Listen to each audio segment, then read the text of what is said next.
So, alam nga, ipilit ko sarili ko sa tao, ayaw ako.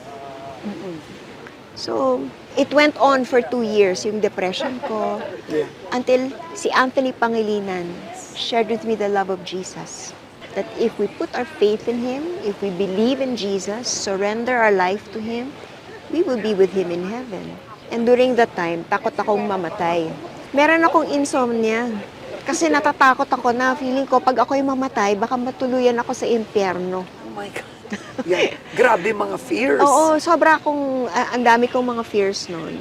Pero nung shinare nga ni Anthony sa akin na mapupunta ako sa heaven if I believe in Jesus, o di tinanggap ko si Jesus as my Savior, but He was not yet my Lord. Because there's a difference.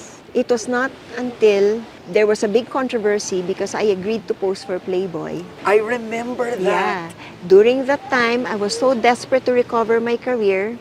Kahit ano na lang ng exposure, tatanggapin ko para mapansin ako ng mga direktor, bibigyan ako ng trabaho. So I agreed. But I walked into the photo shoot feeling like I was walking into the devil's lair. Hindi na ako maka-back out kasi naka-oo na ako. Nandiyan na yung crew. Nandiyan na lahat. I felt very disturbed while I was doing it.